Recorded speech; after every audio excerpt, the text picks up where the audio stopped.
Are we recording now? Yes. Oh, cool. Okay, hi guys. My name's Shelly. This is my sister Lisa. You might know us from Sound, Mind, and Spirit when we do write. And we thought it'd be fun to talk to you. This is my first time to do this, like with a video, so I'm very self-conscious. And I don't want don't like, oh, look at my hair. No, don't do any of that. Okay. Am I supposed to look at you? Yeah, I don't care. Okay.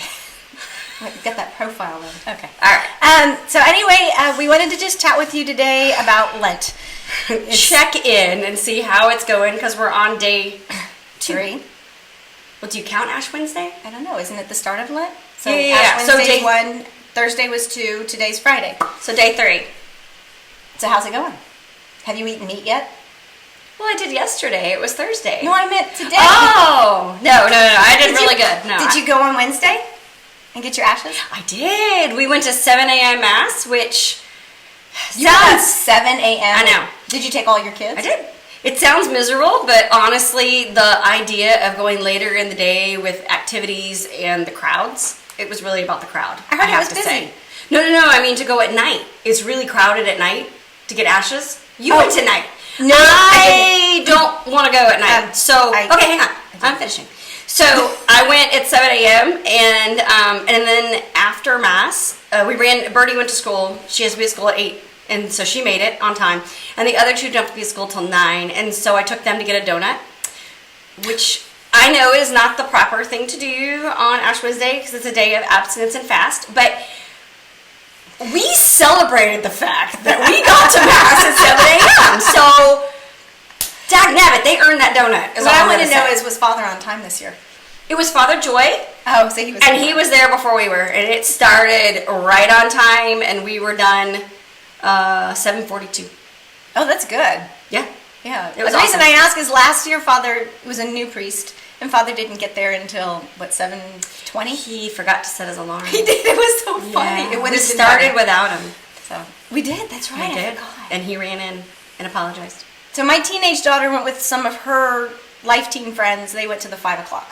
Okay. And she said it was so crowded she was standing in the hallway. Yeah, I don't And like I was going to go with the 4-year-old at 7 p.m. and yeah, life. So thank goodness it's not a holy day of obligation. I heard that the 7, it was out in the parking lot. Really? Yeah. Okay, so Yeah. somebody asked me if we knew about the drive-by ashes.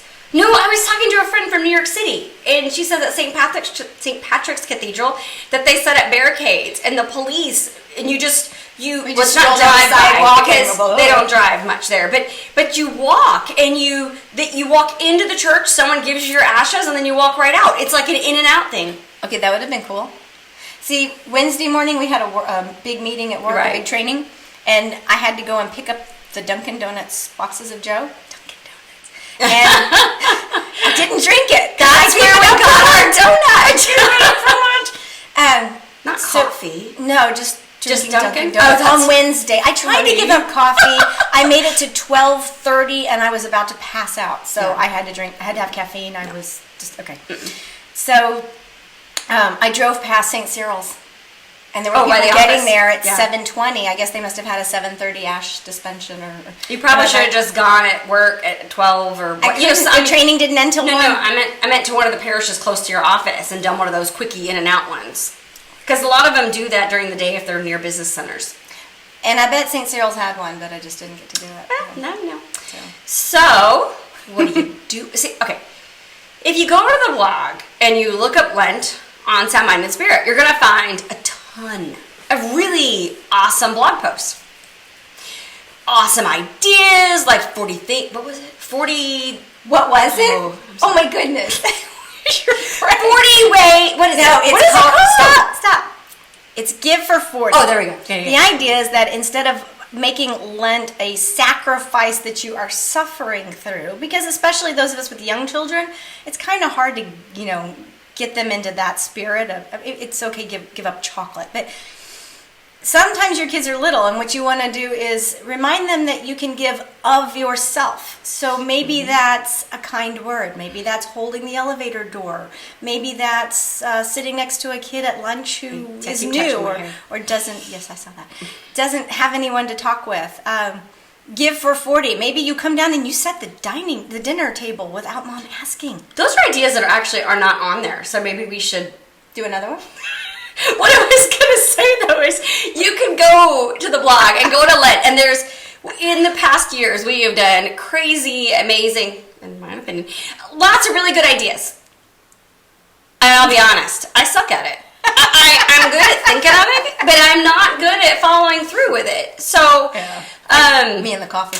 Last year, I thought, well, I've read some other bloggers, and I thought, you know what, I'm just going to do this. I'm not going to plan Lent. I'm just going to see how it goes. You got dinner planned for tonight? That didn't work so well because it just didn't. Because then I just don't do it. You're just glad that margaritas don't have meat in them. Yeah. Mm-hmm. So this year, I have a few things, smaller things that I'm doing. I'm not going to tackle Lent like a to-do list like I have in the past, where I go all crazy anal type A on Lent, because that's not really in the spirit of what you're supposed to do. So I'm rethinking and only just trying to do it a little simpler and more thoughtful. I think the point here is that we're not perfect. We're like big sinners. And you don't have to be perfect either. It's okay to suck at Lent. And everybody's a work in progress. And what works for you one year in your life or a season of your life might not work later. I mean, it was different when one thing that I always used to do is the kids and I would do a devotional on the way to school. Oh, yeah. In the car. Well, okay, I have 2 that ride a bus now because they're older and only 1 in the car. And we're usually kind of late to school. So your devotional is this: please God, let us get there on time. Please God, let us get there before the please bell. let there not be any traffic and we won't get a tardy. She's never gotten a tardy. But we're really close. So we've not been good at that. And so, actually I have it right here. So this year, I got this little gem in the mail. Is that backwards on the screen? Or is it I don't know. I don't know. But it's Bringing Lent Home with Pope Francis, and it's Donna Marie Cooper O'Boyle, and she has a whole series of these. Every year has been someone different. And it's Ave Maria Press, and I got it this year from them. And we've done this one before with different people. With Mother Teresa, we've done it with Saint Therese of Lisieux, and then last year was Pope John Paul. The Blessed. I'm sorry. No. Saint Pope John Paul the Great. Right. It is now.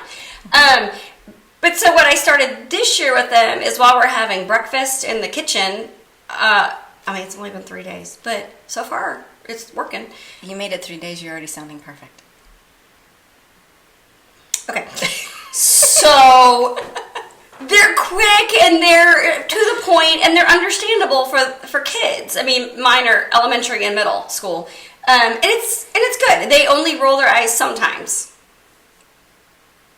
If it takes too long. I'm trying to decide which one of your kids is rolling their eyes at you. But it's the little one. So that's one of the way I look at it is I'm not going to tackle this huge whatever. Mm-hmm. The other thing that I gave up for Lent. You gave up? I gave up something. What? Being late. I'm sorry, I don't need to ask me how that one's going. We'll see, we're on day 3, so I'm going to guess maybe 6 hours the first day. Oh, no, it didn't last that long. I was meeting a friend on Ash Wednesday, and I was totally late. 10 minutes. Why? I texted her. Did you leave late, or did you get caught in traffic? Well, I texted her from the house. I hadn't left yet. I'm sorry, that makes me laugh. And then yesterday, what was yesterday? Oh, Thursday. I had a lunch date with my husband. Don't tell me you were late to that. You went late to lunch with your husband? Oh my gosh, you told me that you were leaving. I was still at the house. You were on the phone with me. You said, I gotta go so I don't be late. What'd you do? I don't know. I was working, and then you were like, I'm gonna throw in a load of laundry, and then, there's dishes in the sink, and yeah. So that is but today we went somewhere this morning together, and we were not late. She picked me up. So that's one that's not going so hot yet. Okay. How about you? Well, I said I was going to read more because Yep. I've been watching TV on Amazon Prime. Anyway. We like Amazon Prime. That's good. Anyway, when I was on the confirmation retreat and we had that jigsaw puzzle scavenger hunt I told you about, I'll have to blog about it.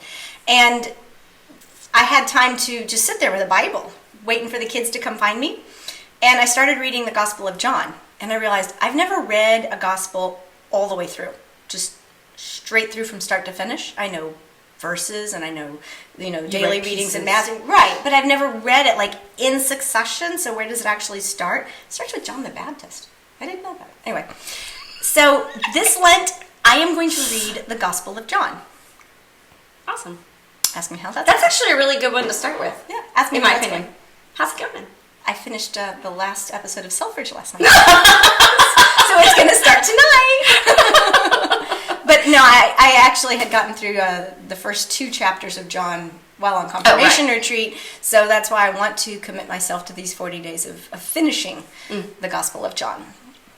Okay, I thought maybe I could make it like all 4 Gospels, and I thought that was just way too ambitious. That's never going to happen.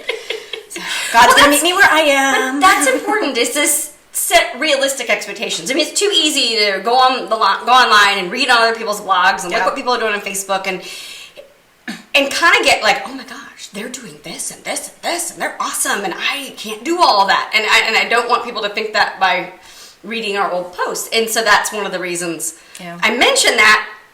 They were good, but they weren't realistic. I mean, they really weren't realistic for us, for me. So I have a reading one. I have a Lenten I'm reading too. So I brought it too. Now you're making me feel bad. Where's your Bible? We're in her house. So where's your Bible? I hold in my Bible. Room? Not in my. This is my office. Don't hit the computer. So this is called Introduction to the Devout Life. It's by St. Francis de Sales. And while I was on my women's retreat with the parish a few weeks ago, one of our parish priests, it was on the feast day of St. Francis de Sales, and like 15 Bibles over here. I do have a lot of Bibles. Father Joy spoke about St. Francis de Sales and Salesian. Is that how you say it? Salesian spirituality, which I'd never heard that term. I mean, it makes sense. S-I-L. L-E-T, whatever, yeah. Like and the way he's St. Francis de Sales, it's his spirituality. Salesians? I don't know. So, it's got flags. Flags.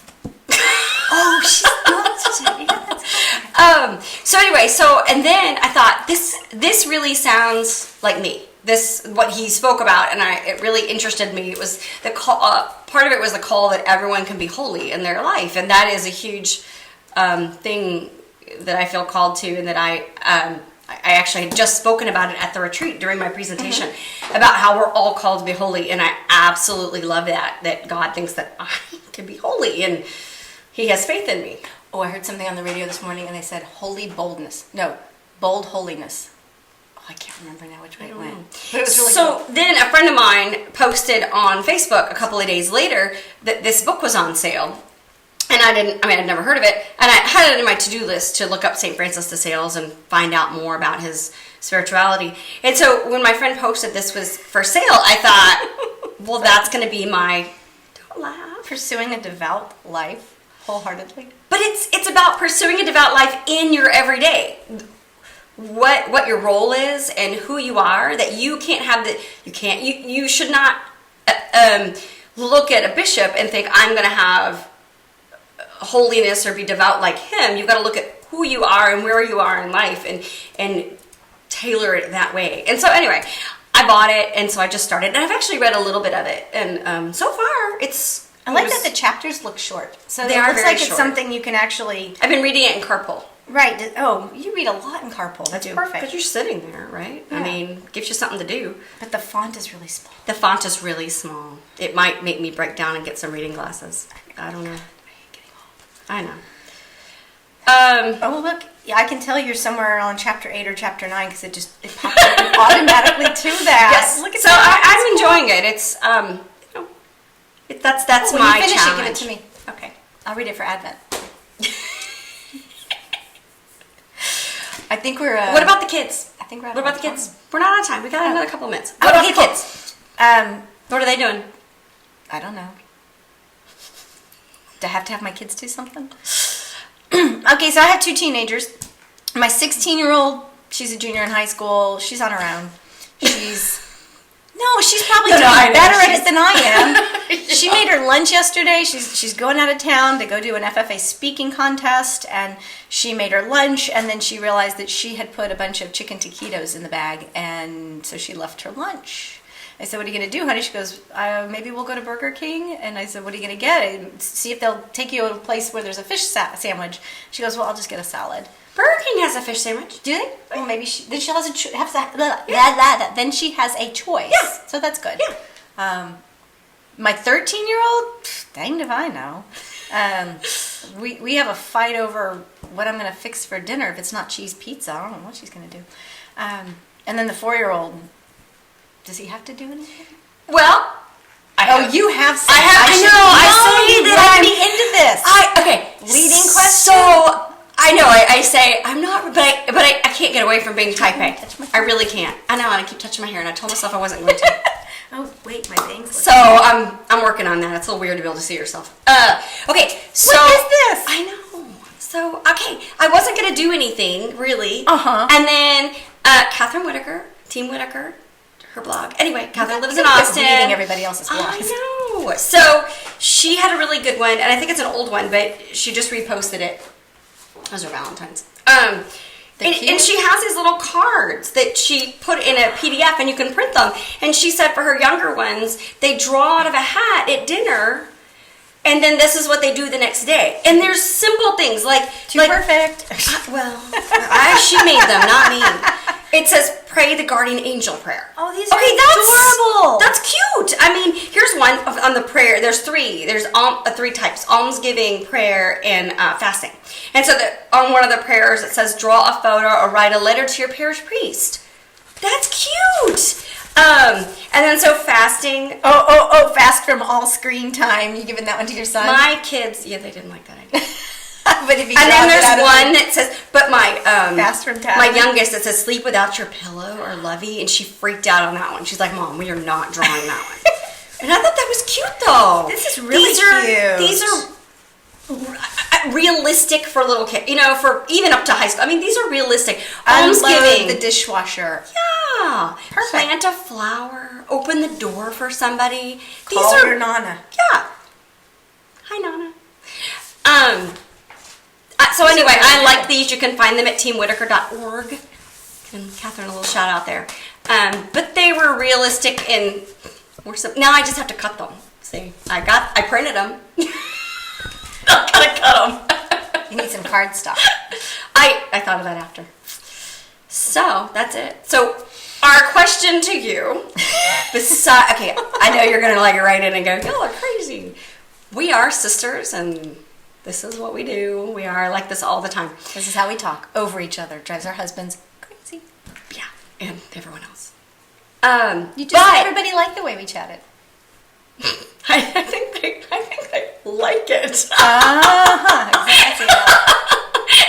Okay, so tell us how you're doing with Lent, and if you are, what's your past experience and versus what you're doing this year, and if you've been like me and possibly you, where you kind of overdone it in the past, treated Lent too much like a to-do list, or just how it's going. So because the end goal of this is not, you don't get a gold star and you don't get a trophy for how well you did Lent. No, seriously, you don't. I know everyone gets a trophy, but not in this. So I was gonna say you get to go to heaven. What I was gonna say is it's all about where you find yourself at Easter and how you use these 40 days to grow closer to God and develop that relationship with Jesus. And so, because Matthew Kelly is always saying that if you're turning towards God, you're turning away from something else. So you can approach Lent like that too. I'm turning away from having Dunkin' Donuts coffee on the morning and turning towards, because every time you pass that Dunkin' Donuts, you're going to be thinking, I can't have it. And then you'll think, why can't I have it? Because of Jesus. I mean, so it works. You're right. Works. You're right. It doesn't have to be complex. It just has to direct your mind towards how can I grow in my relationship with God. Mm-hmm. And so that on Easter, I am ready with my whole heart and my whole being to celebrate his sacrifice and resurrection for us. Sorry, didn't mean to get deep there. It's okay. You're good at it. All right, so leave us a comment. Let us know how your Lent is going. And if you liked us doing this video, you think we're totally crazy, Which we are. and if I show this to my kids, they're gonna Hate Mom, us. you're embarrassing me. But let us know if you want us to do more of these. Then I would love it. I think it'd be fun. Or if you want us to do these while we're at Friday Night Margaritas. Ooh, that would be It's fun. Friday. Are we gonna go? We could. I hadn't thought about it. I'm going. I gotta go back to work. I'm going. Are you going? I don't know. I took the shrimp out to thaw, so. But I can be persuaded. We're going to the place with the blue margaritas. Oh, I like that place. The blue salt. Yeah, blue salt. That's The blue it. salt. Yeah. All right. Sorry, we're gonna have a whole nother conversation, but. That's it. See you later, folks. Bye.